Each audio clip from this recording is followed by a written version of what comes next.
coming up in this week's episode. It was like being in a cult, but the cult was the cult of my mother. This is She was, enmeshment. This is what yeah. enmeshment is.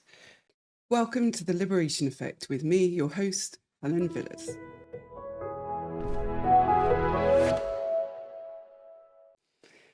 Hello, everyone, and welcome back to The Liberation Effect. Today I'm joined by Sabrina, who was abducted by her mother at a very young age, taken away to a different country, and at 40 got diagnosed as autistic, and then after that discovered the truth about the abduction, and really is looking to find a way through that and to reconcile things. And actually, Sabrina, I'm just going to hand over to you and ask you, is that a good enough synopsis? And if not, is there anything to add to that I should know, or people should know? I think that is a great synopsis, and actually hearing you say it was like actually hearing someone else say it out loud was kind of shocking. Like Right. actually hearing someone else say it, yeah, yeah, Yeah. I can imagine it being quite confronting when you hear your own story repeated yeah, back, which is why we do it actually in therapy a lot, because when you hear it, it lands differently, doesn't it? It lands a yeah. lot harder than when it's just sort of sitting rankling in your brain, going round. Yeah. Yes, absolutely. Yeah. So, what is it you're looking to get from our time together today?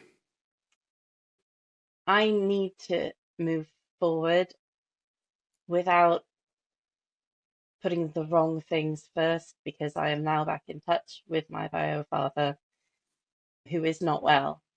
Ah, okay. So, and that's a sort of recent development actually. And what I don't want to be doing is letting myself not go see him because of worrying about how she might feel. I feel like how she might feel has been my primary concern for my entire life, even after I Mm, had my own children. okay. So, yeah, So, finding a way to navigate her feelings whilst honouring your own and being able to connect with your father. yeah. I Why don't need you to, go on, sorry? yeah, I need to not, I don't want to look back and regret not doing something, like not going to see him or, I want to make sure that I do this right because I feel like there's a time limit. Okay. Yeah. So he's terminal? He's recently, so when I got in touch with him, which I'll go into Mm-hmm. later, but he had had a stroke a year before. He had Right. relearned how to speak. He sounds great on the phone, but in the last month, he actually had a mini heart attack as well. Okay. And the last time I spoke to him, he basically apologized for having the heart attack in case he didn't get to meet me. So that, I mean, that really brought it home to me that I need to sort this out. I need to get over there. He's in another country. I need to meet him. I need to not lose this chance. Yeah. So I'm currently like getting the money together basically to get over there as soon as I can. Okay. Which is this isn't something I would have even considered doing 10 years ago because of how it might affect my mother. I wouldn't Right. have even been thinking about him or myself. As it is, she doesn't know anything about the fact that I'm in touch with him because it doesn't feel safe. It's like a really convoluted and complicated story, to be honest. So I'll probably go off on tangents during this call, but Well, that's okay. Tangents are really useful. yeah. And my job is to kind of focus you when needed to, and that's okay. So, why don't you give us a little bit of background context? How did the abduction come about? Okay, so I'll start by just briefly saying that my mother's family, there's a lot of dysfunction. There is a history of domestic abuse, like physical and emotional abuse, not sexual, as far as I know. Right. But so I have always seen my mother as someone who was a victim of that, and it has affected her without making excuses for her. I also think that she might be undiagnosed neurodivergent. but that is what it is. So I was born in another country, and at the age of 4, she split with my biological father.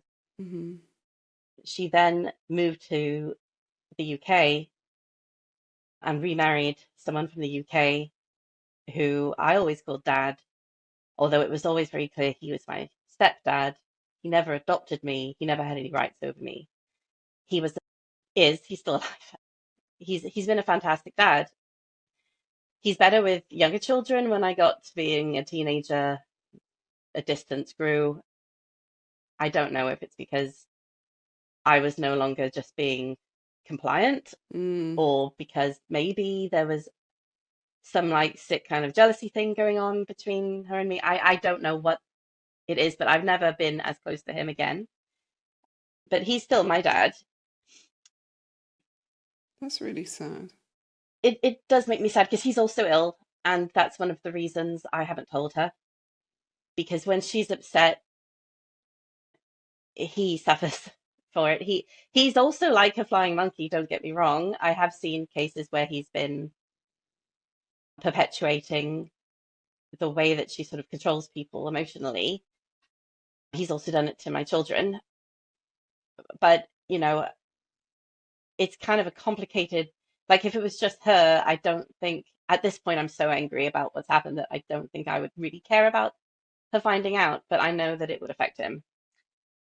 So that's a funny situation to be in because I have two children who do know about it, and I don't believe in secrets in the family, but I've had to explain to them I would prefer not to bring this up because of how it's going to affect my stepdad.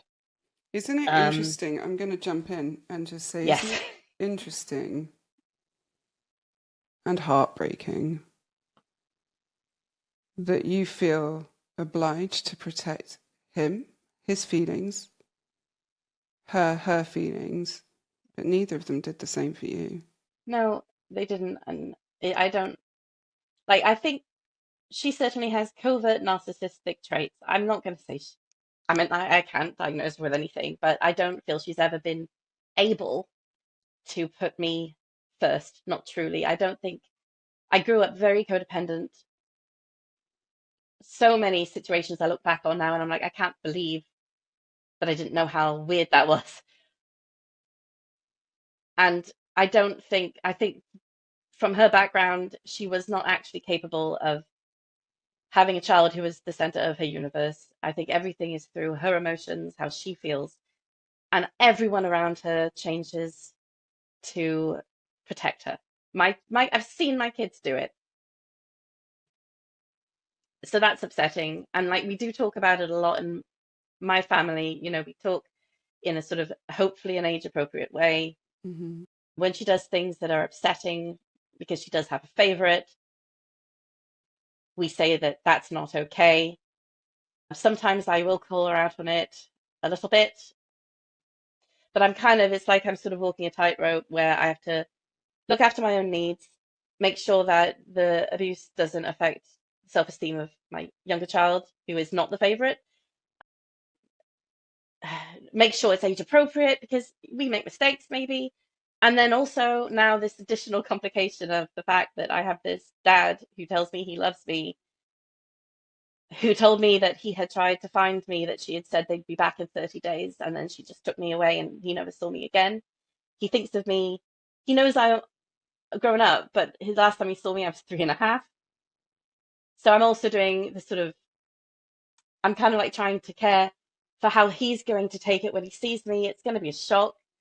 I've been scared that it might make him more sick if he then gets a shock because I don't look 3.5. So Mm. there's like, it's like I'm sort of balancing all these people's emotions. And I know that I don't have to do that as much as I do. And I've been trained to do it. And it's something I have worked on in therapy. But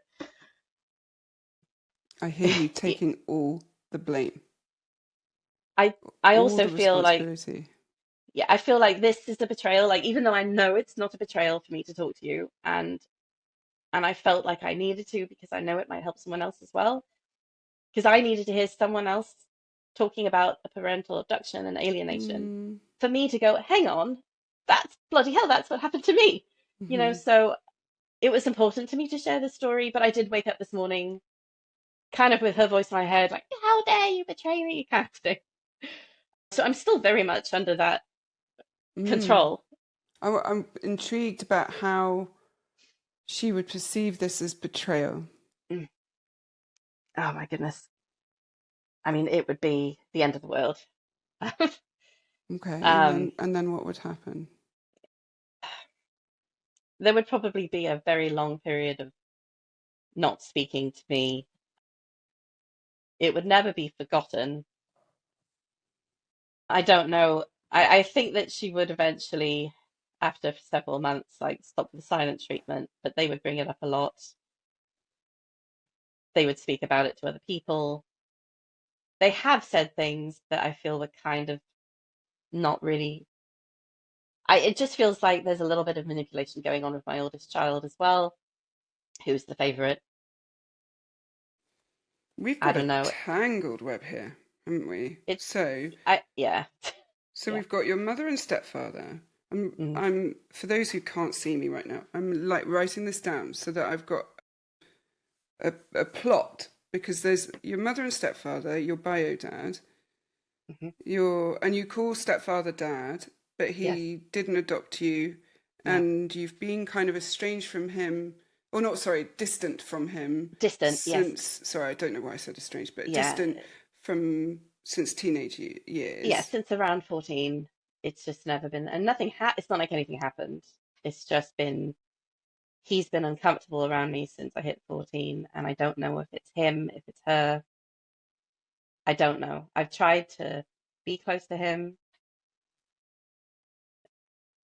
He doesn't take care of himself, and she doesn't take care of him. And whenever I try to sort of step in and try to help him, he just brings up her illnesses, even though he is basically losing his ability to walk right now. But he wants to talk about her minor illnesses whenever I try to talk to him. Right. So he also doesn't take care of himself, and she doesn't seem to have the capacity to do that. You said it a minute ago. Everyone seems to go into protect mode around her Yeah, to protect her. yeah, And I'm just like the way that that is happening so insidiously, and also how much it costs everyone. yeah, That yeah. you are not entitled to just find out your heritage, to just know even your even from a medical point of view. And when I talk to people who've been adopted, this is such a big part of the thing is this knowing of their medical history and knowing of just their ancestry almost. And you're not allowed to have that because it'll hurt her feelings. And I've always felt like kind of like an alien. Like I've always felt weird. I've never known where home was, and I thought, well, maybe it's the autism. So I got the diagnosis, and then I kept looking into it, and I was like, it's not just the autism though. It's more to do with this sense of not belonging anywhere because Yeah. she remarried. He has a family. I wasn't allowed to get close to any of them. They're not my family. Wait, what? So hang on a minute. She avoided them, like spending time with them. So I could have had this quite extended family through my stepdad. Wait, so she married a man. You then had to call dad. Yeah. I'm assuming that was put upon you, but it might not have been. So was that a choice or was that you were told? I don't know if because I used to call him Daddy and then his name. Right. So, like, let's say his name wasn't Boris, but Yeah. Daddy Boris, then, right? Yeah. So I think I came up with that myself, but I just find it really interesting that, I don't actually have his name on anything. I wasn't adopted by him, which makes sense because I presume my bio dad would have had to give permission for him to adopt me, so that makes sense, I suppose. But like I was hers. I belonged to her. I didn't have any rights to having any other family but my mother. I literally didn't go to see my grandmother before she died because of this control. And I take responsibility there myself because I could have stood up for myself some more. But in the end, I didn't fly over to see my grandmother before she died. So like, there's always been this sense of like, I'm like, I feel like she felt like I was an extension of her and I belonged to her, and she worked hard to have me, and no one else had a right to me. And they would say, like, you're your mother's best friend. Your mother is your best friend, like all the time growing up. Like, your mother Mm. loves you so much. And like always having it drummed into me, like almost like I'm not allowed to be close to other people. But I hear her. She owns you. She owns your stepfather. No, there's so much triangulation. Yeah, Like you're not allowed to have his family, but you have to call him Daddy, yeah. whatever, It's Boris. like control. She had to be in control of it all. I just want to kind of point out if at what age did you start? Did she meet him and you started calling him that name? So she had met him before she was married to my dad, several years before.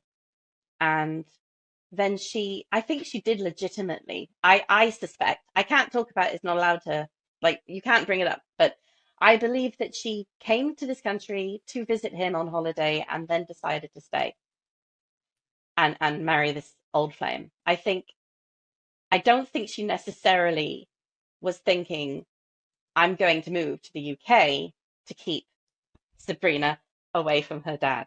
I do think she was thinking, I'm going to keep Sabrina away from her dad. I think that there's a lot of fear in her and she needed control. And I'm basing this on the patterns I've seen of her. I You're don't doing the know. autistic fill in the gaps Oh, thing. yeah, Yeah, like I absolutely. absolutely get it, no drama. But I Yeah, really noticed this almost justification and excusing. There was an intent. There's no intent. There's no intent. yeah, I've kind of seen you and heard you saying that the whole time yeah, we've been recording and prior. But this is there's a removal of her responsibility just in that, yeah. right? Protecting her even though Yeah. she's not here. Yeah, I think I So am. okay, so I'm going to ask you because if the goal is to try and find a way to navigate through, Hmm. it would indicate that you were scared of something Hmm.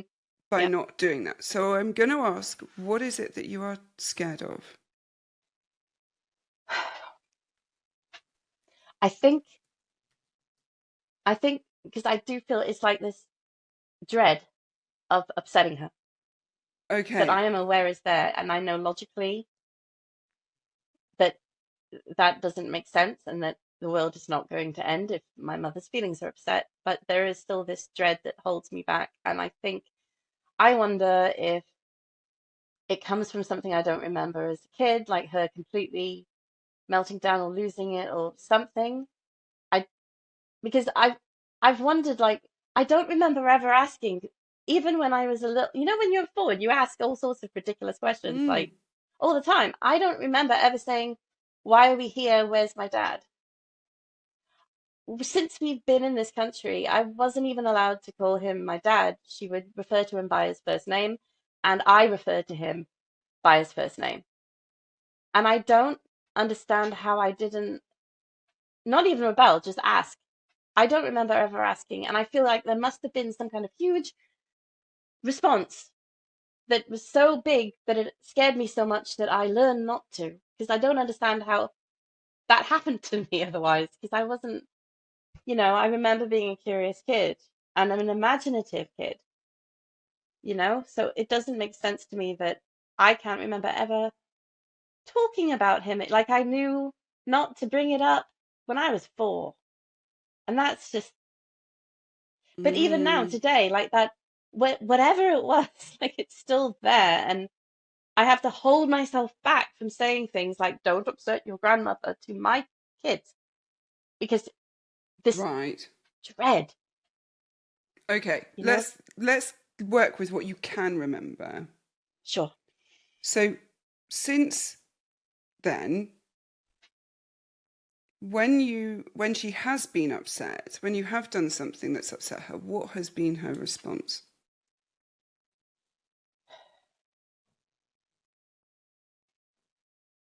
I mean, there's been a couple of instances where she's said dreadful things like wanting to kill herself, but she hasn't used that often. I say use. Also, Um, you've just massively minimized the impact of that. mm, She hasn't yeah, used it's that not. that often. Maybe twice that I can remember, but that's two times too many to, especially to a younger person. Imagine for a moment saying that to your children, regardless of age, Yeah, yeah. in response to hearing something you don't like Yeah. or whatever it might be. What Yeah. what would you think of me if I told you, oh, this child is so ungrateful. Last night they said they didn't like my cooking, so I told them, well, fine, I might as well go and kill myself then. What would you think of me? That's obviously emotional abuse, and I'd react really strongly if anyone else was saying that, Right. But to you, and I it's wouldn't make excuses.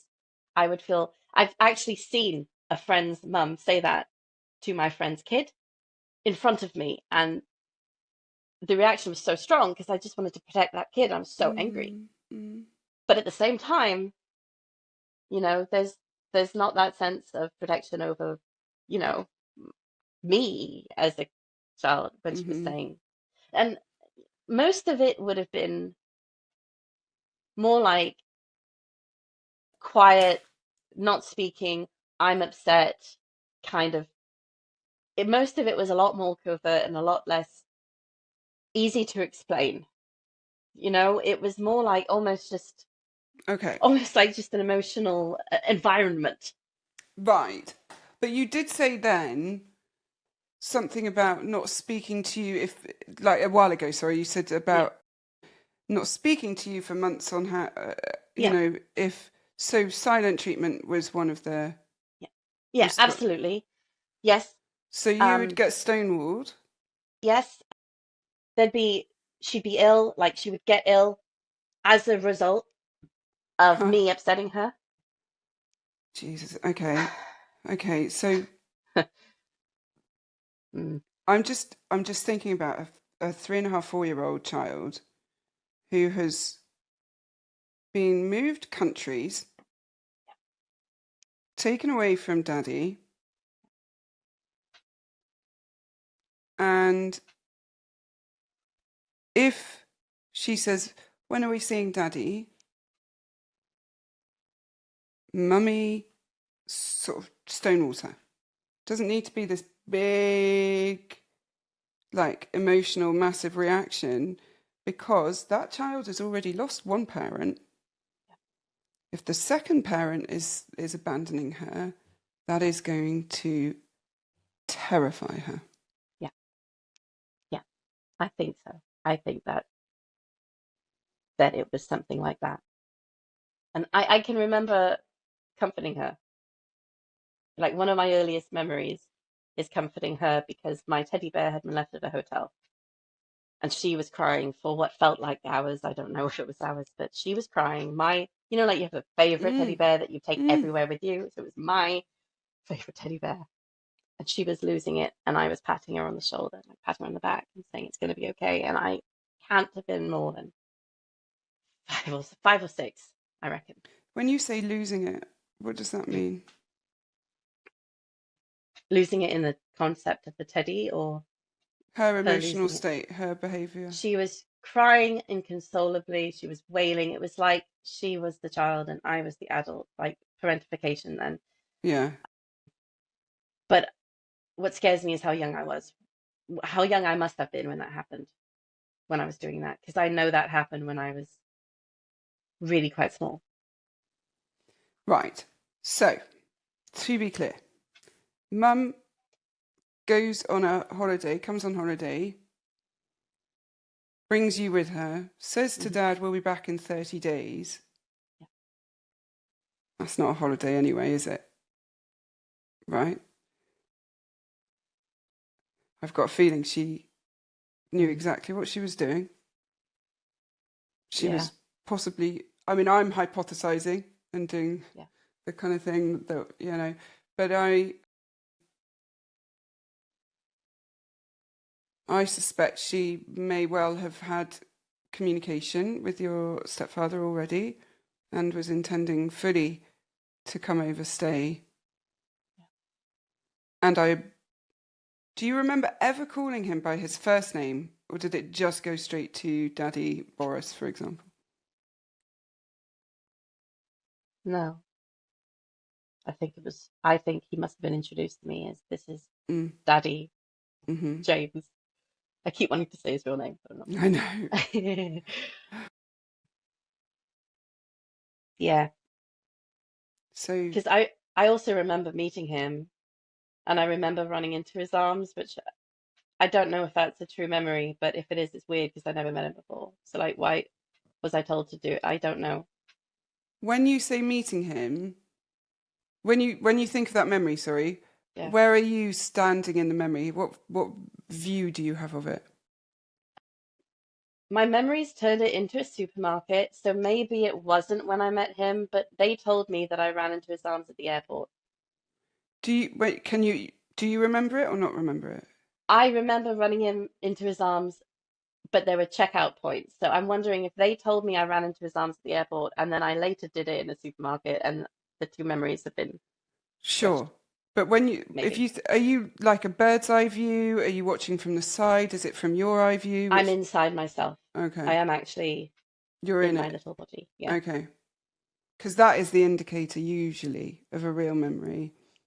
Not always, and I'm not going to sit here because, and there's always, memory is just such a fickle beast.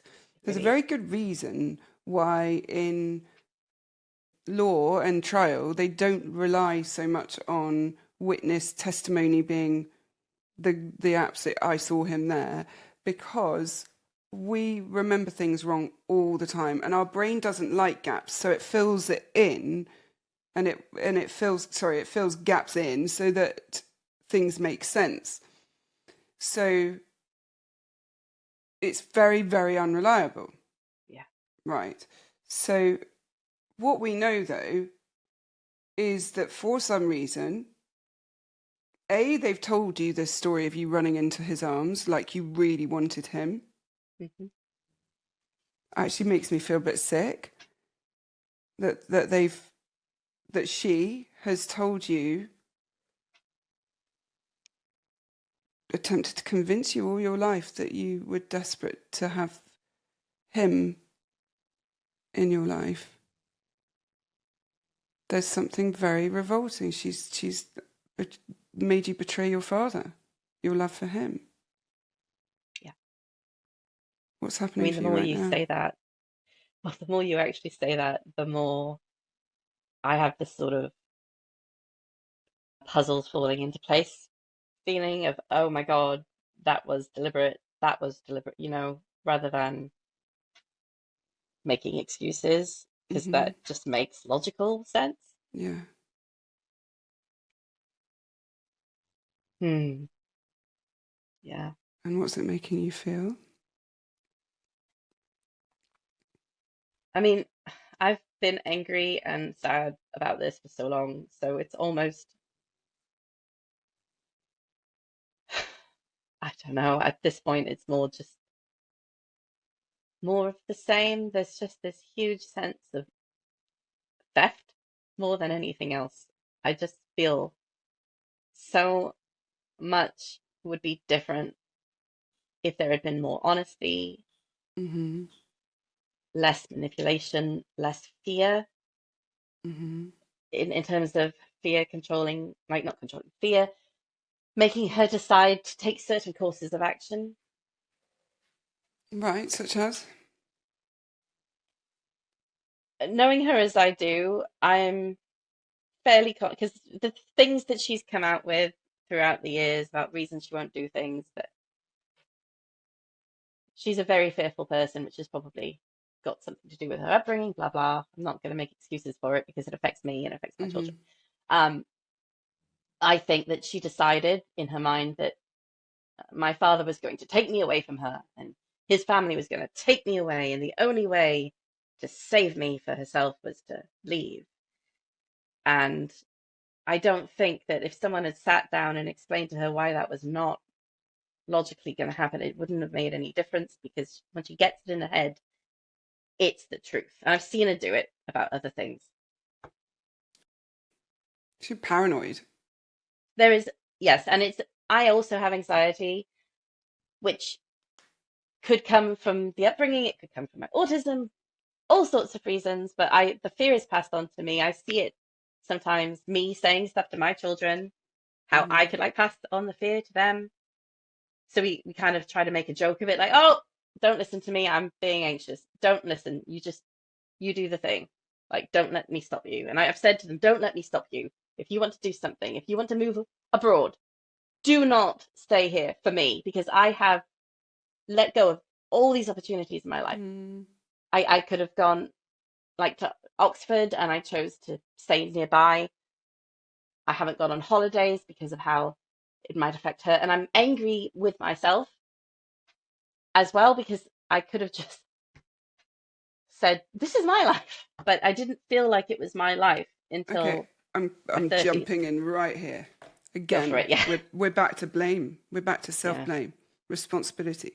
This feels like the key to this is going to be you letting go of this responsibility, that it's all on you to make sure that she is okay, that she is comfortable with your decisions, your life choices, your paths, I mean, that you didn't go to Oxford or on holiday because she would be upset is infuriating as a witness, but as a parent, I would be horrified if that was my child. Yeah. Horrified if I found out that one of my children didn't go and take up these amazing opportunities Yes. and have something so basic as a holiday. It's not even about Oxford, it's just being able to do what you want, right? Not even being able to go on a holiday because her feelings. Yeah. Because she'd be scared. And it's not like it was a holiday somewhere dangerous. It doesn't matter if it is. Yeah. It It doesn't will, because matter. you're young once. You're young, and I was young, and and now and now I'm, you know, thinking about all these adventures I'm going to try to have now, because I know that that's not an excuse. I'm going to do as much as I can, but there were things that you can only do when you're young because of sponsorships and stuff, and I might have done those things, but I wouldn't even consider them, because how would it make her feel? I just let it control me, and I was controlled by it. I was brainwashed then. It was like being in a cult, but the cult was the cult of my mother. This is She was, enmeshment. This is what yeah, enmeshment is. yeah, This is her well-being dependent on yours, and you being told to freeze so that you don't upset her, or, and I very inverted commas, you say damage her. And yet she's taken you away from your biological father, moved you to a different country, forced another man on you to be your father, who she then stopped you integrating with because she didn't allow you to get close to his family and yeah, immerse in that space to be able to have other options in terms of family. She yeah, made you Rapunzel. She put you in a tower. yeah. What was Yes, that? You and laughed. What was like? Is that a yes. self-descriptor? Just Well, I there was a moment where I was watching that Disney movie Tangled, and it was she had just done something crazy, and it just hit me so hard mm. watching the song Mother Knows Best. Oh, And this was when I had, like, I think I had a baby breastfeeding at the time, or something like that. I had small children, but that's a very vivid memory of, like, that was like the first beginnings of me going, oh, this isn't normal. right. Okay. So Yeah. watching the Disney villain with the Disney princess who's been stolen from her family and isn't allowed Yeah. any other relationships because that would threaten mum's safety, which, in Rapunzel is obviously the magic hair. Yeah. But then it's interesting that Mother Knows Best was the song and not the one where she's out with Flynn Rider and she's gone out and she's kind of in the like, oh my God, look at the sun, oh my God. She's having the Oh constant yeah. flip-flop between the Yes. existential, like, Yeah. And I've done crises. that. I have done that. I've had Right. moments, but I think it's the fact that she's saying, like, there are men with pointy teeth, like all these stupid, Yes, crazy yes. reasons to be afraid. And she has had so many conversations with me that sound like a real world Right, version of that. So I think right. that's why that song Of course, knocked me in the head, of you know? course. I mean, 100%. I think anybody listening who's had a mother who's done similar is going to absolutely relate to this because that song, oof. In fact, I use Mother Gottel as an example in one of my courses. I can't remember which one, around narcissistic mothers, about, I think, about how they're uber controlling and in Yes. really enmeshment and the brainwashing that they do. So it's not surprising that that kind of switched a little flick to make you kind of go, this is like what I heard. If you're scared of rejection, of saying no, have no idea how to trust people, you're not alone, and you don't have to heal alone either. That's what the Hub is for. It's a membership community designed for survivors just like you. Every month, we dive into powerful courses, we hold live calls, and connect in a supportive, understanding space so you can break free from the past and build healthy, fulfilling relationships. Maybe it's time to stop surviving and instead start thriving. Visit jointhehub.ac today using the code POD20 to get £20 off your first month's membership. I can't wait to see you there. Take care. Bye. Okay. And yet, Yeah. interestingly, you've had children, Hmm. partner. Yes, still here. Yeah. So you've got a It's been hard. partner. Well, I imagine. So, but you've Yeah. got a partner, you've got children. So you have retained autonomy to a degree. Yes. It it's almost caused our relationship to break down many times because it's just such an additional load on us. They haven't, apart from the fact that I've been putting her, like when they were born, I was still putting her first, which is makes me sick. But like I can remember one of them being ill and I was so scared and we were taking them to hospital. And then I turned to my husband and said, how are we going to tell my mother? Because my child is sick and it's going to upset her. And what And I did he heard that come say? out of my mouth and I felt ill. But that's the kind of thing that I was doing when they were little. And I'm going to Um, point something out that's going to be pretty hard. yeah, go for it. I think you might still be doing it. Hmm. You're still prioritizing her. You're saying to me that she has a favorite of your children Yeah. and she's still getting access to Yeah. those children. And you're having to mitigate the damage that she does to the younger one. And you're denying your own relationship with your father because of her reaction. And you're even, as it may, you know, this is, I mean, I'm throwing some truths at you, but you're even denying them, your children, Yes. the opportunity to know their grandfather. Yeah. They have the right to meet him just as much as I do. Right. And as somebody who was also denied that right, so I have to own my bias. Yeah. It's not a huge thing for me, but I'd just like to have known. I don't know anything about that person. And there's a lack of trust as a result of that. So I'm going to come back to my question from a bit ago, which is, what are you scared of? What can she do that is holding you prisoner? What chains does she have on you? Logically, nothing. Doesn't matter. Logic is nothing. This is the thing with the autistic brain and Yeah. this kind of work, is that so good at analyzing, rationalizing, pattern seeking, finding, that you're very efficient at avoiding the emotion of it. So, what can she do?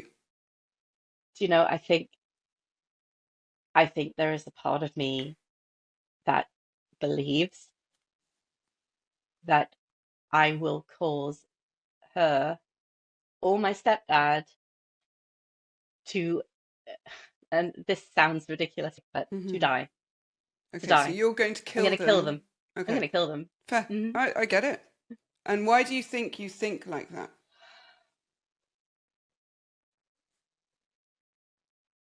Thing is, when she sits there and goes on and on and on and on about her medical issues that she doesn't really have, I'm aware of it now. So I don't understand why my brain is still doing this. Because like it used to be that I wasn't aware and I took it seriously and I try to help her and give advice, and that's why she does it, for the attention, right? Hmm. But now I just go, well, have you talked to a doctor? Okay, and move on. So I Okay, don't understand why that's still in my brain. It's still in my brain that I'm going to kill her, even right. though outwardly I seem to have escaped that mindset and that enmeshment, Okay. but it's still there. Yeah, but our brain doesn't look for truth. It looks for pattern. It looks for familiarity. So it doesn't matter that you know it logically. What matters is there is a part of your brain that is wired to believe that you have this omnipotent power over your mother and her well-being, and Yeah, now your stepfather. yeah, So much, and that the cost of you meeting your own need is that omnipotent power being a tsunami over yeah. them, essentially. I do think with him, I can see like I'm kind of doing what she does because she goes down this very imaginative route of what could happen and then what would happen next. So I know that I'm doing what she does when I do this, but I have a whole storyline in my head of I really upset her. She's inconsolable for weeks. Therefore, he's not getting the minimal support that he needs. She barely gives the minimal support as it is. Right. And then something terrible happens. And I will then feel like it is my fault. I'll be the evil person responsible because I upset someone who was emotionally fragile. And that's the reason he got hurt. Not that she didn't take care of him, because she's younger than me. As I've said, he's losing his ability to walk. He's also mostly deaf. He doesn't I'm get I taken need care of very well. I need to check something out Yeah. with you because it sounds like we might be veering into elder abuse. Yep. Yeah. We rang the And council. Yeah. okay, so what's happened? We haven't got any luck because Social services? we've rung a couple of people and we've basically we are going to try again. We're going to ask for a what's it called a care assessment because Right. he's so much worse with his walking now. But when we rang before, they said that how it was basically kind of denial of responsibility because they have, they have like, They're I can't remember cognitively they able. didn't use that word, but it was essentially we were overstepping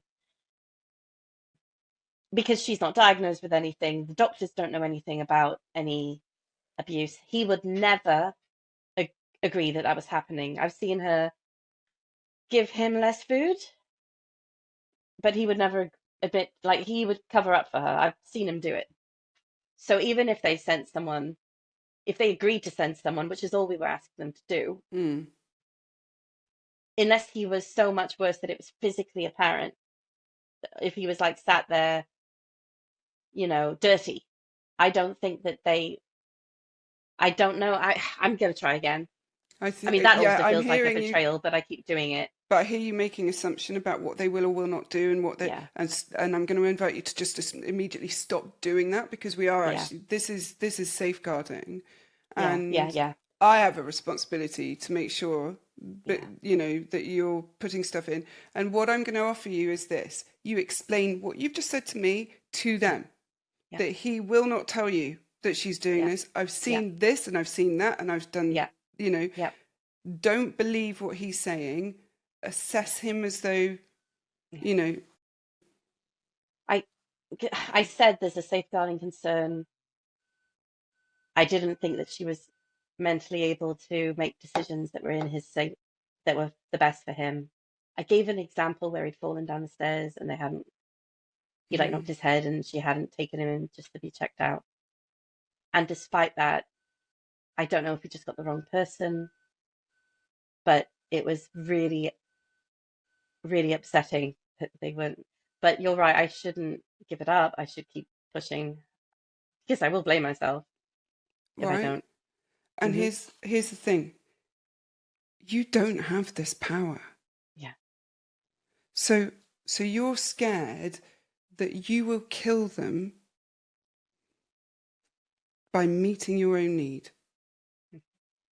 And I want to notice that to you because that shows you the level of responsibility she has given you, that you believe you have that power. Yeah. What Yeah. are you feeling right now? Frustration with myself, and it is for myself, not for her, which I know. But Why? I just, it's like there's this wall, and it's like this thing has been a wall in front of me for too long, and yet whenever I feel like I've got around it, it comes back. And I've had a lot of therapy. I've talked about it in therapy. I've read a lot of books, listened to a lot of podcasts. I've got a lot better. I can look back at how I used to behave and I can see how much better I've Mm-hmm. got. And yet at the same time, it's still there, this wall, Okay, let's flip and the it script. frustrates me. Yeah, Okay, let's flip the script. How does it help you?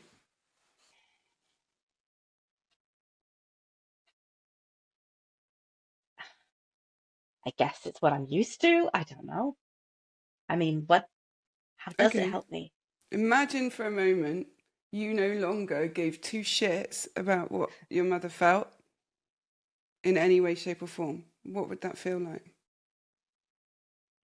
The immediate feeling is there's two very strong feelings. One is freedom, and the other Mm-hmm. one is I'm a villain now.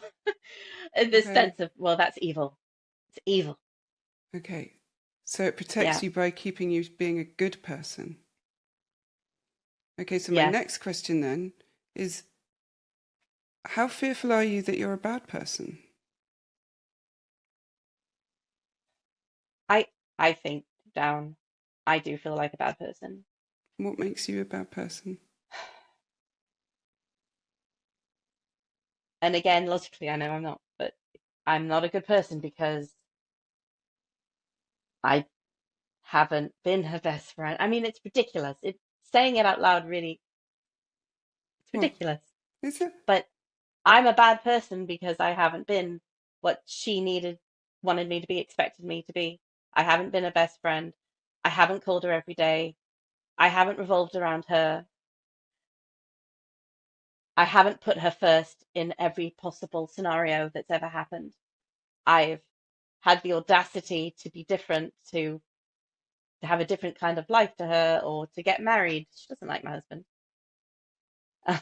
Of course not. He's Of competition. course not. And Right. he's not, he doesn't really like BS, so like she Mm-hmm. really doesn't like him. She sees on his face that he's responding to the BS. Mm-hmm. He's like kind of like a shield for me. I think that's nice having him around because Mm-hmm. um I do belong to myself. I don't belong to her, but it's like I'm bad because I have my own life. I belong to, I'm doing things for myself and that's bad. And I hate hearing that coming out of my mouth. I hate the fact that that is in there. It's not all that I feel, but it is in there. Mm-hmm. It's still in there. I'm intrigued by, okay, what would make you a good person? Nothing would be good enough though. No, not what I I asked. What would make you a good person? I don't, it feels like like from the same place where this is coming, there's also the feeling that I would never be good enough, that nothing I could do would be good enough. There's a sense of owing, there's a sense of obligation, there's a sense of she brought me I'm into no, this world. I'm gonna pull you back. Yeah, go for it. I asked you what would make you a good person, and you're telling me, well, nothing, Mm, but you're not actually answering my question. okay. Staying home, Staying never home, leaving, never leaving home, living with her, taking care of her, taking care of my stepdad, being there to take care of him more than I do, not having an independent life, continuing to be absolutely dependent and in that horrible little enmeshed cult. Leaving the cult was bad, and I'm still in it because it's still affecting a lot of my decisions. But stay with that space of, for me to be a good person, I would have to be available to her 100% of the yes, time, 24/7. yes, yes, that's it. That is Okay. that is what would make me a good person. Okay. And then let's find out if were you to be living at home, to be staying with her and staying with him and looking after them and cooking and cleaning and listening to and attending to and all of those things, would it change how she treated you? No, not really. Like it, she still wouldn't be happy. Right. She wouldn't. There's always something wrong. So So she wouldn't be happy. because because she holds what she holds that she didn't deal with from her own past, she's never going to be happy, I don't think. And I don't think if I was there for her 100%, there's almost like a feeling like it's on me to heal her past. But at the same time, I know that that would never be possible because there's nothing that would. I mean, when I think about Wait, I'm her, going to pause you. I'm go for sorry. I'm it. going to pause Yeah, you. yeah. I'm going to ask you, there is a huge conflict happening in you at the moment, it looks like. Hmm. Is that right? What's happening? What's I've the, got like there's just this like part of me that's so annoyed that what I'm saying, even though I'm just really like this part of me that's so angry. I'm sure it's affected my health by now. I'm angry. I'm just so angry about the situation. And then there's this other part of me that's like this almost this little girl who just feels she's done something wrong and let my mother down and let other people down and done a terrible thing that can never be forgiven. And I think that's the part that's like that's still kind of making me think the way I'm thinking in terms of putting her feelings first when I'm thinking about seeing my own father.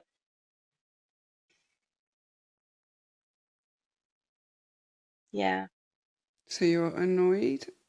And what was the other conflict? What was the other part? Like this really guilty little girl. Like this little girl that is in trouble and she's done something that can never be forgiven, like an unforgivable thing. Okay. And the unforgivable thing is wanting to love someone else. Yes, I think it is. What happened there? Something, Well, I just never actually like the dots were there, but yeah. Loving just someone never thought. else is the greatest act of betrayal.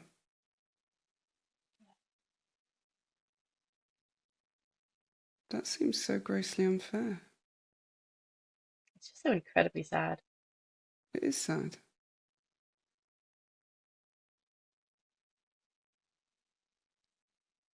But I do tend to then, when I feel that, I do the thing that I think a lot of us do, where I go, right, I'm gonna intellectualize this. Okay, well, So so then I let's start, let's try not to. yeah, I have to pull And myself back from it. so let's try Yeah, not to intellectualize it, and then let's try and look at the emotion of recognizing that she taught you that for you to love anyone else, including your father, your husband, your children, even your stepfather and his family, is an act of betrayal against her. it's so skewed because that is a betrayal of me and of them. No, no, let's think about you. Fuck everyone else for a minute It, with all the well, love in the I world. deserved, I had, I had the absolute right. I had the right to know him, and I have the right because he's still here, and I have the right to meet his mother's still alive. My grandmother, she's in like 98. I have the right to meet her before she passes. She's still mentally sound. I have the fucking right. Sorry for the swearing, Ah, but I you have know the full well, swearing's yeah. encouraged. I Um, have the fucking right to meet these people. you I have fucking half do. sisters. I fucking do. I really do. And the betrayal is not of her. She, whatever happened in her past, that's her thing. It's not my thing. Right, She brought me into this world. She chose that. It's not my thing. That's her stuff to deal with. it It's is. not fair. It's just not fair what she did. And it was the most selfish thing. I would never do that to my kids. You know, You're I would angry and never. laughing and smiling at the same time. What's Yeah, happening there? Because I this is do. anger is so fucking justified. Yeah, I think over the years I have done this thing where I smile at when I'm angry, like almost like a gorilla, right? And I don't know if it's because she wasn't comfortable with me being angry, or it's maybe an autistic thing, but I do it. Like I smile and I laugh when I'm angry and pissed off. And yeah, I mean, our brains misfire. This is a yeah, very, very common, nothing to do with autism, trauma, or anything thing, where our brains do misfire the wrong reaction. People laugh when they get bad news and things like that. yeah, yeah. But it's almost like you're diluting the anger for maybe my comfort, maybe your own comfort, or I think there may be a bit of both. I think I am scared of being angry. Like, I think my ha anger is so ha. big. I'm scared. Okay, let's stay Yeah, with that for a second. yeah, Because actually, whenever I've asked you to name an emotion while we've been talking, they've mostly centered around anger. So frustrated, annoyed, pissed off. There's been sad. yeah, I think you said betrayed at one point, yeah, yeah, but most of those have come back to anger. yeah. And do you know why they don't like you being angry? Because it calls them out on their shit. Oh, there's that, but more. Anger is the agency of change. If we are Mm. angry, we are more likely to act. And very often, in very difficult situations where we're being attacked, or things are unfair, or there's a lot of grief or pain, emotional pain, we go to anger because it's fight flight, right? So we go Yeah, to anger because it's protective. We can be angry and we can affect something of change to get us out of that situation until we can kind of collapse and cry and feel the pain of whatever it is. And anger is the most powerful motivator of change that there is. The reason women got the vote was because people got angry about it, right? yes, yes, Same with slavery being abolished. Same with any radical change that has been enacted has been, the root cause of that has been anger. You weren't allowed to be angry, and I might invite you to consider your own fear of your own anger. Because for you to be angry in the way that you deserve to be, which is, by the way, raging, kind of, I'm just thinking about like giant, stompy monsters. What are they called? What's that? Forget it. The analogy I'm thinking of is like Godzilla type thing, where you're like stomping through the cities, like, how dare you? Destroying everything. Yeah, right? Earth, yeah. Mm-hmm. There's anger of, because even there, Godzilla's affecting change, right? Yeah. Even though it turns out to be a goodie. I love Godzilla. But the effect of anger on you, of your own anger, might be terrifying. Because if I was to ask you now, like to book a flight to go and see your bio dad, I imagine it feels a little bit more accessible than it would have done before we started. Yes. Yeah, even to the point of actually saying, I'm going to America. Okay. Almost feels closer. Okay. I'm going to ask you another question that's also going to make you potentially a little bit angry. Go for it, yeah.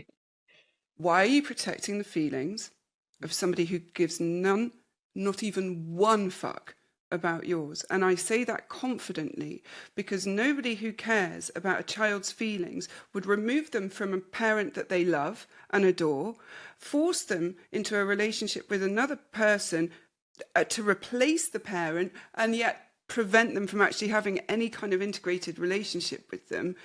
Yeah.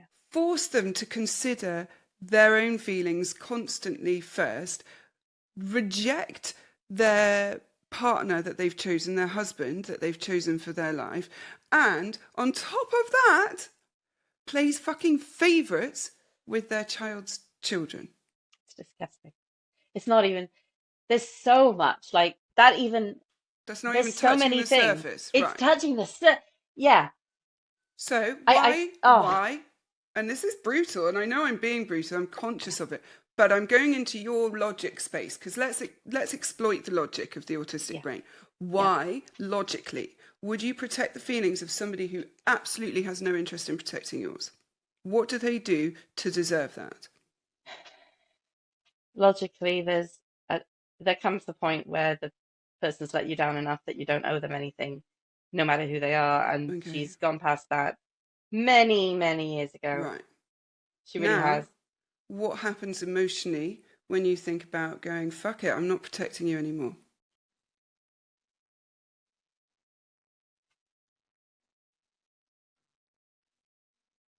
There's more of a sense of drive, like there's less guilt.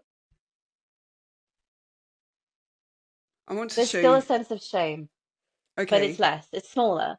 Okay.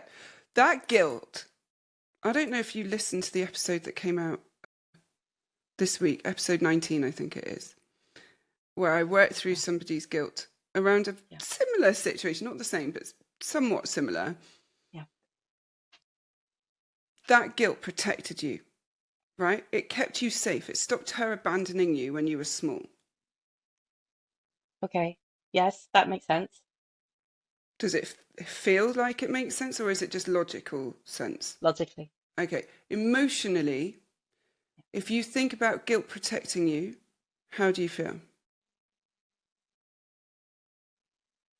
It's weird. It's almost like a blank. It's not even I don't know if I'm like shielding off from what's there or if there is no feeling there. But emotionally, it's like white noise. Let me just sort of sit with it. Okay.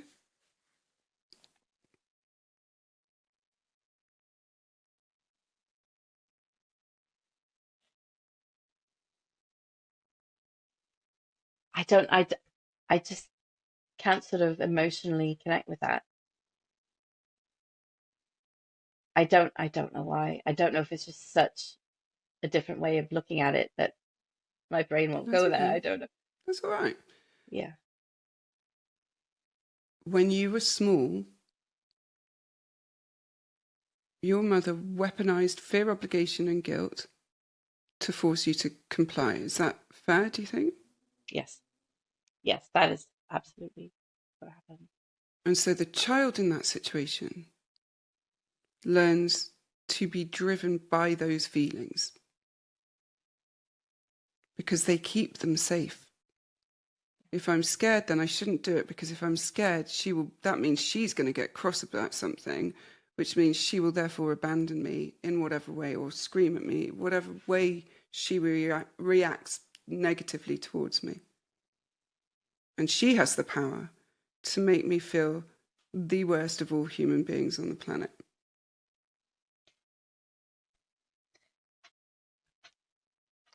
It's almost like there's a part of me that still feels that we're the same person. You and her? Yeah, Okay. which is gross. Well, go on, tell me about it. Pull that apart a bit. I think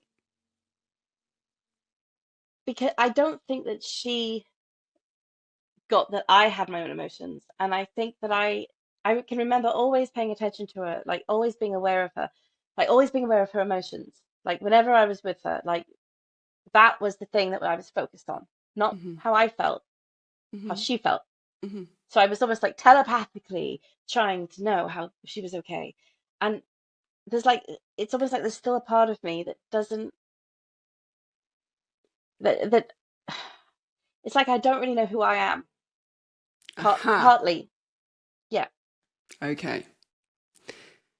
This every time I talk to somebody, this is where it comes back to. I use the external measurement system to know I'm a good person, because I don't have an internal measurement system that tells me I am a good person. Fair? Yes, makes sense. Emotionally? Does Yeah, that hit? Okay, good. yeah, Okay. Have to always check logic and yeah, emotions. yeah. Got to make sure they're both hitting. And that's actually a tip for both autistic people in therapy and therapists with autistic people, that you must be checking that, because the logic brain is so strong in autism that you'd be like, yeah, no, that absolutely spot on, and then walk away from that session being like, but I still feel like it. And it's because Yes, you can I've see done them. that. Yeah, right, okay. So Yeah. you've got to be checking in that kind of emotional like reasoning as well as the logical one. So if emotionally that hits, what this comes back to is knowing that you're a good person. And this happens with every single session that I've been doing, is that identity is key. Absolutely bloody everything hooks on your identity, right? And to build that and to actively do that, like in a really serious way. You're looking It like, it it feels connected to knowing my dad as well. Like I don't know if it's a good absolutely. place to put that, but because I've been like, why am I like what am I getting out of this apart from the fact that he wants to get to know me? And it's I think a lot of it, yeah, I want to have a connection with him, but I don't know who I am because I don't know where I came from, and I don't know that like I've met his sister. She's the one I've met. So like my aunt M, um, Mhm, and when I met her, she was so similar to me in so many ways, and it was so cool because I was like, I come from the same gene pool as this mhm, person, and we mhm. like the same things, and we look similar, and I felt this sense of it, less of a sense of being an alien when I got to meet her.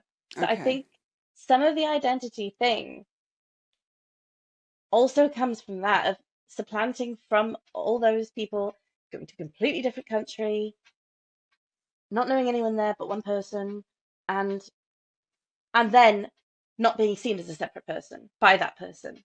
right. Okay. What I'm going to sort of say Mm. is going to sound like I'm dismissing. I'm not. It's very important that you have that connection, that understanding, that heritage.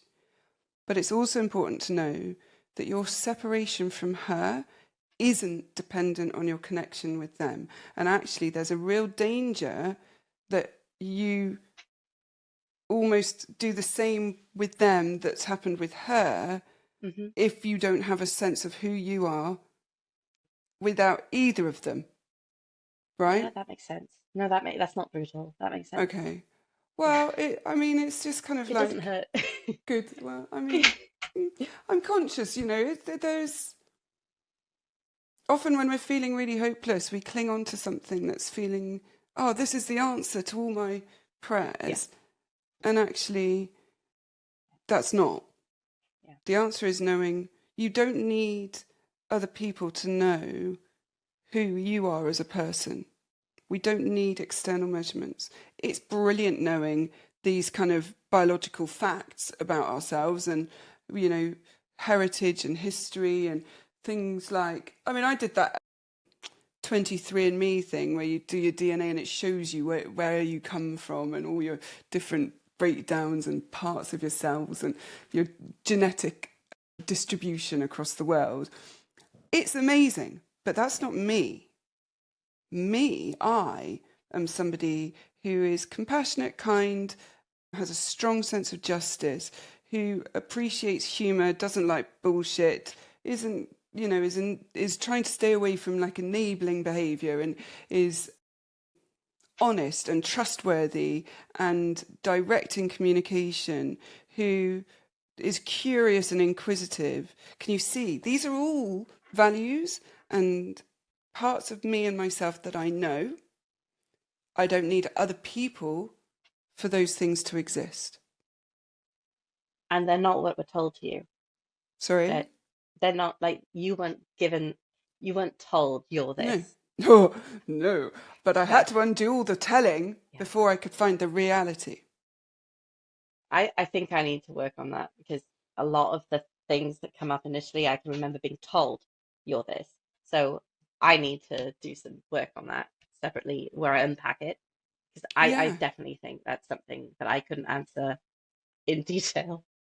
There's bits that I know that's me, but there are other bits that I'm like, is that me or is that me fawning? Right. Is that me pleasing?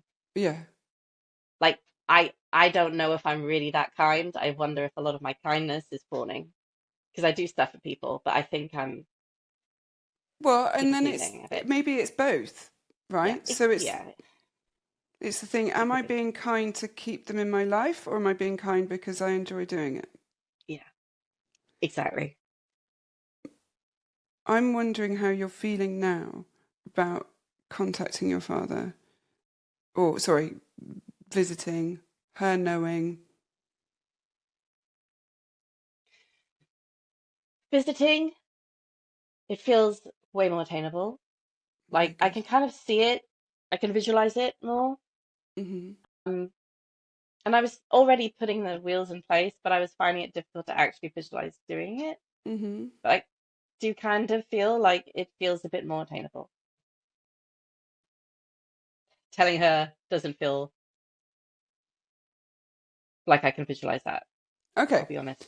that's Yeah. good. I know, that's good to know. Okay, so let's go to that spot because when we were talking right at the beginning, and I've already kind of pointed at it or around the kids as well, her behaviour towards them, her behaviour towards you, and then her behaviour towards your stepfather. What keeps you in relationship with her? And before you answer that, I'm just making it very clear I'm not here going, you should go no contact. I know I get accused of Mm. that a lot, and it's not the point at all. I really genuinely want to know what keeps you in relationship with her. Is it because you desire it or because you feel obliged to it?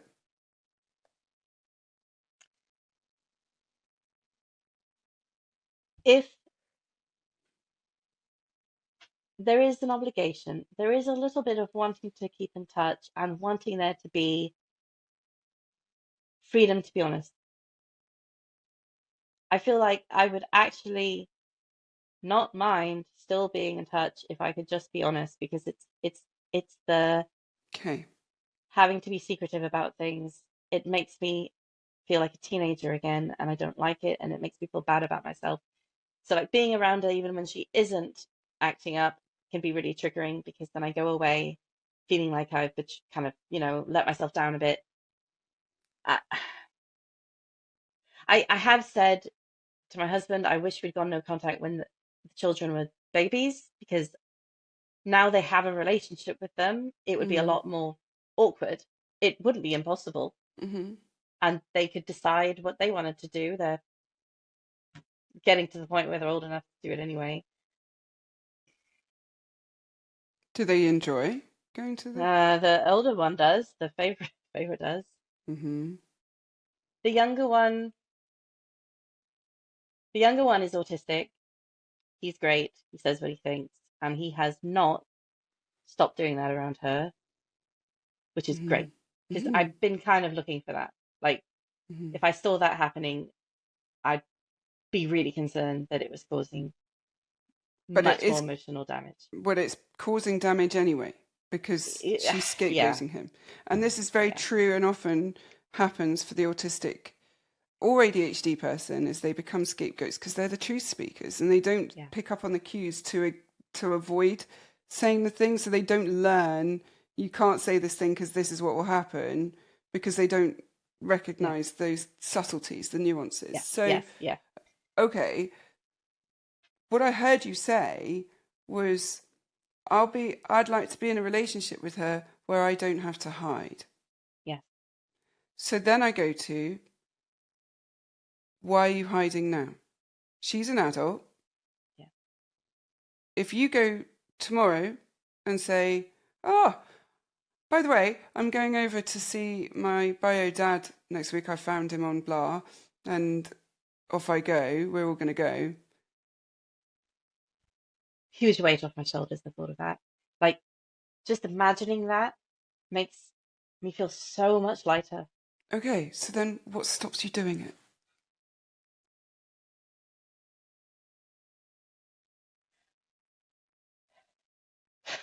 This is the Stupid place where, fear. right, no, this is where the separation of you and Mm, her is so important, hmm. because this is a her problem. Her Yeah, reaction is a her problem. It's not for you to manage. It's not for you to take care of. It's not for you to mitigate or tolerate. In fact, it could be a text. By the way, found my bio dad, going to go and see him. Know that you're going to be pissed off about it, but that's for you to deal with, not me. yep. Set boundaries. Not going to discuss it with you. We don't need to discuss it. Well, is that fair on you? That means you're still having to silence half your life. Well, that's the anger fear again coming out, isn't it? Because then I'm thinking, Yeah. well, if we discuss it, then the thing that I'm afraid of will happen, and she'll be so angry, and then she'll cry for months, and then she'll neglect my stepdad. That's what that is right there. But also, those are assumptions. Yeah, they are. They're my imagination. They The might be problem based is on that, pattern. Yeah. yeah, and that's the thing, because I've done this before and then been right. So, like, Okay. So, okay, let me just go with you yeah. with this a minute. So, say you tell her, and then she has this like, oh, you've betrayed me. I can't believe you. I'm never speaking to you again. And what happens in that interim? She never calls you. She doesn't reply. What happens? What happens is that she stops speaking, but then my stepdad's angry. So there's a little thing there about him being angry with me, him calling. This has happened in the past when we've had. So, do we have time for me to give like a 2 minute story about something that happened with them? That Yeah. kind of, Yeah. okay. Yeah. So I wasn't close to them, but I knew them as children. My dad has siblings. One of them died. This was in the last year. My parents did not tell me that he had died and that he was Mm-hmm. having a funeral, even though I clearly would have wanted to go. Like, it wasn't like I wasn't a stranger to this person. I've gone to other funerals for his other family members. Sorry, I've got a little confused. Do you mean your Yeah. stepfather or your bio So dad? my Right, stepdad. sorry, So yeah, his right, okay. his brother died. His brother His brother died. his Right, brother died. right. They did not tell me. She put my stepdad, who is struggling to walk, alone on a train to go to the funeral. And I found out a week after the funeral. So a week after the funeral, first of all, I had to reach out to his kids and say, I'm so sorry that you haven't heard from me, but I just found out, which was awkward as F. Mm. Secondly, I actually said to them, I said to her, I feel like I'm not a member of the family because you haven't told me that a member of the family has died. And I also can't believe that you put my stepdad on a train when he can't walk properly, when he's high risk of COVID. I would have happily driven him to the funeral, taken the Mm. day off. Why didn't you tell me? Was it because you didn't want to deal with the emotions? I think that's what it was, Mum. So I said to her, I am angry with you because of this, this, and this. Mm. And she took it seemingly well and apologized. And I was like, wow, this is great. We're making progress. And then half an hour later, he rings, my stepdad rings, and says, don't blame her. It's not her fault. I told her not to tell you. This isn't true. He's lying. I Mm. know that that's a lie just to protect her. I'm sure of it. Like in my heart, I know. And Mm. it's all my fault. And I feel so sorry. And please don't upset your mother. And that whole thing happened. And it was like he was broken because she had clearly been yelling at him because I was mad at her. And I guess my logic was she should have told me because he was going to be upset and going through all this. She could have reached out and told me. Okay, he could have too, but it wasn't like it was her thing to be upset about because it wasn't her brother. And like I don't know, it just so that happened and it affected his health after it happened. I don't remember why I was telling the story. Well, we were talking about you, you know, if you were to tell her Yeah, about it, that how she would react, what would happen in terms of her behaviour. yeah. So But again, what I'm hearing is you taking responsibility for his choices. yeah, It's not on you. yeah, It's not on you. But I hear that absolute belief that that is what you have to do. yeah. It's And I really then difficult. wonder, well, I suppose this is maybe the crux. If you were to stop managing either of their feelings, what would the relationship with them look like? I've experimented with it in small ways over the last year, and it's not been dreadful.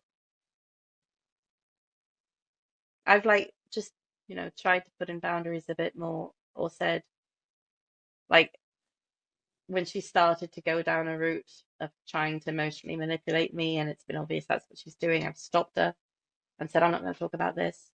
Mm. Or I've said to her, no, don't say that to our kid. Our kid is making decisions that we support and I don't want you talking about it. I don't want you Mm-hmm. passing on your anxiety about the Mm-hmm. world to my teenager. So, and I did it in like not an angry way, like just a firm way, like I'm the adult here, kind of. Like I felt a bit like I was acting, Mm-hmm. Mm-hmm. but it did seem to manage the situation because she is in many ways that she's like a little girl. So I kind of feel like I have to sort of be firm like you are to a little girl, like this is what's going to happen. Mm-hmm.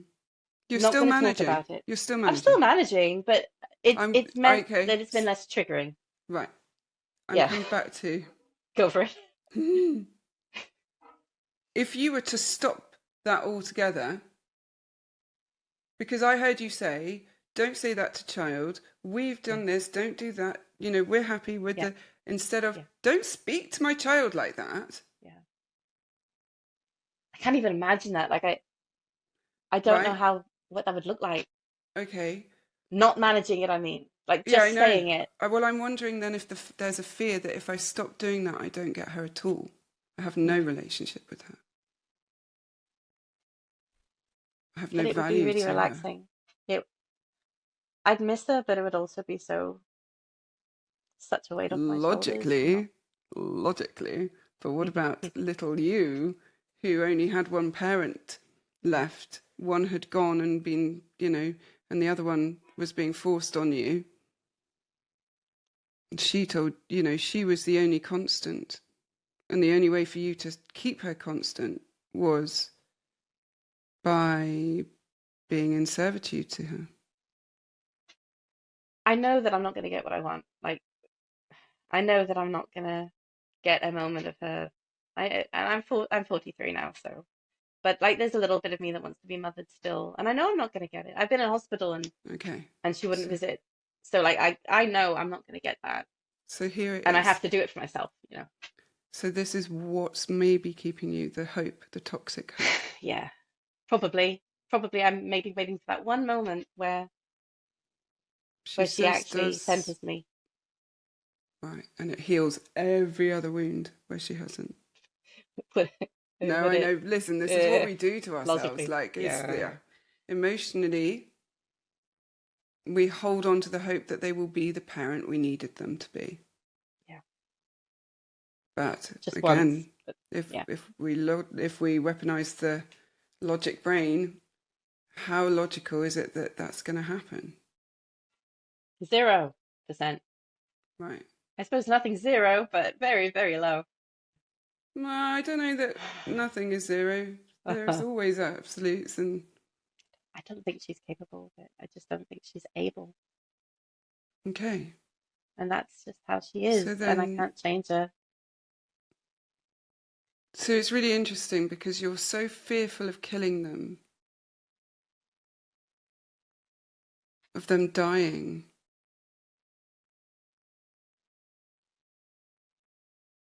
which actually really is losing. Yeah. And it's almost like your fear of losing her still feels childlike, but also the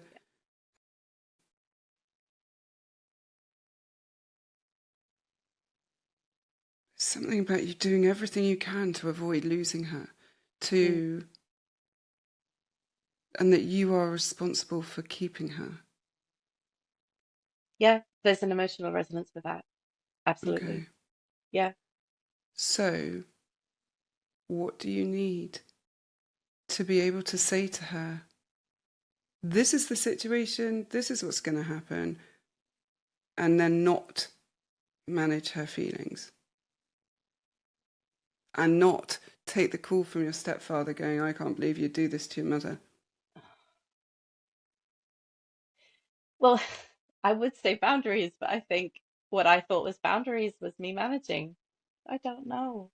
I don't. No, no, this is like an emotional, what kind of resilience, what kind of Okay, so narrative, message, release do you need to be able to just say that to her without then trying to rescue her from herself?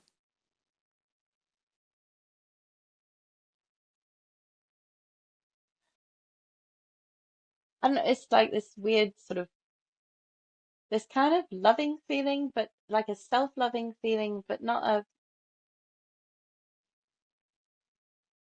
like an like an internal like an identity then I suppose, like a I Can don't I know. offer a word? Yeah, please. Is it an empowerment? Yeah, that would be a word. I It's hard to explain without That was sounding fun. cliche. Does It's it? just like Cliches are inner cliches for a peace, reason. Yeah, inner peace. It's just that that's that fine. Why is that a bad thing?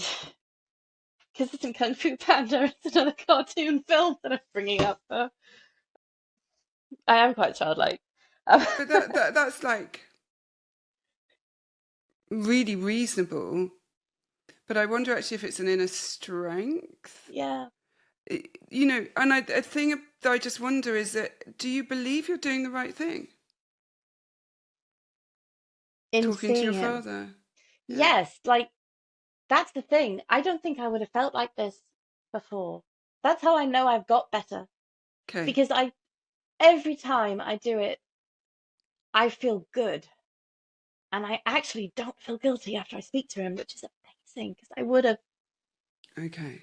I would have felt like I needed a drink because I was such a bad person 10 years ago. I'm All sure of it. right. Because, Right.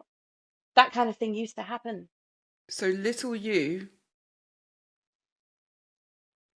is trying to protect you a little bit with the guilt and the obligation and the fear, but she's quieter than she would have been 10 years ago,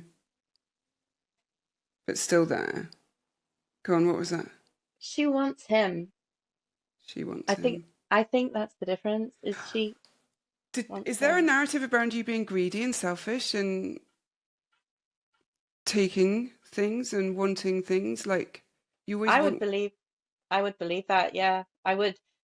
I don't believe I don't remember it ever being physically like said to my face, but there was like a definitely narrative of giving, like gift giving instead of spending time with me, but then also what a spoiled person, and control over food and portions and things like Mm-hmm, that happened a lot, not just with me, like with mm-hmm. like anyone that she's sharing a kitchen with. Yeah, there's definitely something there. So I wonder if writing a letter to your younger self, telling her that it's not a bad thing to want your daddy. You're allowed to miss him. You're allowed to want him. You're allowed to be cross that you haven't known him and that you were taken from him. Have you ever thought about that part of things, that anger towards her around being taken without choice? I've gone back a little, not that far. I've never gone back that far. I've done a little bit of work where I've, like the whole inner child thing that you kind of Mm-hmm, try to mm-hmm. do. So I've gone back and I hugged her kind of around primary school age, saying, "Hey, it's okay. You know, how you're feeling is okay, and you're not a weirdo, and you're not a bad person, and you are allowed to have your own your own, likes and dislikes." I've done that, but I haven't gone that far back, and I guess it's just there's a lot of grief back there, and I've sort of chickened out a bit. Okay, and there it is. There is something so revolting about the idea that they've told that you were so thrilled to have new daddy, and that at the airport you ran into his arms. Absolute fucking horseshit. And I'm calling that because, can you imagine for a moment taking either of your children at 3.5 away from everything they know, being met by some random stranger at an airport? Also, the very fact that he was at the bloody airport to pick her up shows you that it was pre-planned. Yes, it does, doesn't it? Yes, Just it does. clocked for me. Sorry, I was a bit slow Yeah. on the uptake there. Uh, If he was at the airport waiting for her, they plotted it. They knew exactly what they were doing, and she stole you. Oh, my anger's getting up for you. Is that not a federal crime? Is that not a crime? What's amazing is that even today, a lot of people, that because I've been like anonymous online trying to Mm-hmm. say this happened, because it's my mother, a lot of people react like, well, she must have had her reasons. He must have been abusive. He must have been in danger. And I know if I said my father did that to me, the reaction would be completely different. Mm. And it drives me up the wall. And it also stops me from telling people because I'm worried, well, if I tell that acquaintance, like I have a couple of friends, I don't know many, but when I'm it makes it difficult to explain my situation because I'm like, are they going to react Mm. like that as well? Because Mm. I think a lot of people have this image of, your mother is just perfect love and she'd never do anything. And it's like, that's great that you feel that way. And hopefully that's because your mother was like that. But not every mother is able to be like No, that. no. And And people just don't get it. in my experience, Yeah, actually, the people that do the defending are the ones who are in a similar situation but don't want to allow it. I'm that's going to go probable. back, though, Yeah. and say there is no way that a 3.5, 4-year-old was taken from everything they know, including their father, who they were bonded to, and was thrilled about it. And what's happened is they have told you over and over and over again how lucky you are, how Yeah. happy you were, and they have denied your anger and your grief at every step of the way. And the way they've done that is by controlling you so rigidly in that you being upset about not seeing your bio dad or not knowing him, which you would have been, my God, you would have been. And I'm going to explain how I know that. But you would have been devastated. And I imagine we're crying quite often. Once you realised you weren't going back, you would have been sat, oh, why can't I speak to daddy? Why can't I call, that would have been soul destroying for you at that age. And instead of allowing you that grief, they shamed it, made it unreasonable, and all about her. Yeah. Right? Absolutely. Absolutely. So for me, the grief there is possibly the key as well. So there's the identity, but that's the part of being self-empowered over your needs and wants and feelings around him. And the reason I know you'd have been devastated was that when my father died, my youngest sibling was three or 4 months off being 4. And he cried for him every day. Yeah. Like anything that happened was met with, I want my daddy. Yeah. Right? Children whose parents divorce go through the same thing. Obviously less because of if they're seeing the parents still. But there is no way on this earth that you did not say, I want my daddy. Yeah. Just the thought of that little kid. Right?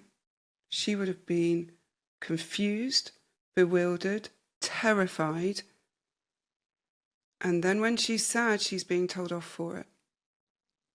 And she's being told that she's upsetting her mother and shouldn't do it. That is utterly revolting. Utterly Disgusting. revolting. So, we are getting close to the end of our time together. Mm-hmm. And I want to check in how you're feeling, because that was quite a big moment, I think. I feel like it feels like things are getting sort of sorted out. Okay, so it's like all of the facts and all of the feelings were like a jumbled up boxes or luggage. And I feel like you've gone and said, look, you've got this suitcase Mm-hmm. and it's here. And I feel like things are more orderly, like in my head. Like, can't really explain it, but I feel like it's It's been mapped like a out. breakthrough in a sense of actually reorganizing this, actually looking at it. And yes, from an intellectual point of view too, but Yeah, it's fine, though. I feel like I can understand this more because I think I also needed to hear someone else say to me what I knew Mm-hmm. because of that whole sense of not trusting myself and my identity, blah, Mm-hmm. blah, but actually hearing someone else and just thinking of your sibling crying, like Mm-hmm. the depth I know the of emotion. emotion that brings up. And then I'm like, but, and I have no memory of it, but it had to have been like that. It's been really helpful. It has Good. been really helpful. Are there any questions we've not answered? I don't think so. I think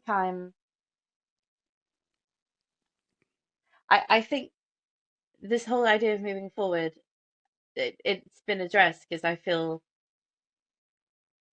I can see the steps and I can also see myself sitting down and I can see how important it is to me because I was denying that it's important to me that I say this because I do not want to have this secret thing going on. I don't want my children to keep this big Mm-hmm. secret and protect this other person. And I feel I realize now it's important that I do say and that find a way to do it in a boundaried way, and then it's not okay for me to be going, oh, it'll be my fault if something happens.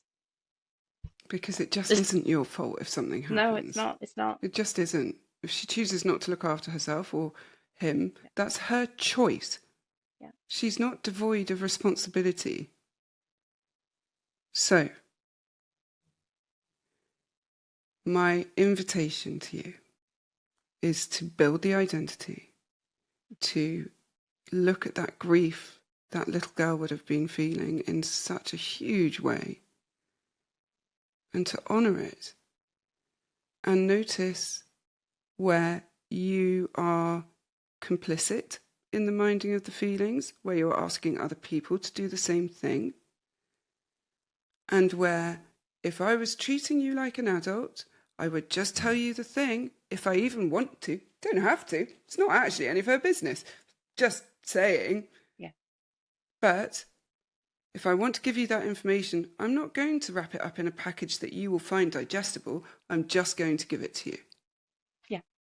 I'm not going to be mean about it, but I'm still going to say, hey, this thing is happening. See you later. You're not obliged to do it face to face. You're not obliged to do it over a phone call. You're not even obliged to discuss anything. There is no demand that either of them can make of you around your need to know your father, your heritage, just to not go over, not as in to their house, or just to say, no, we're not joining you for this meal today. You don't have to explain and justify. Yeah.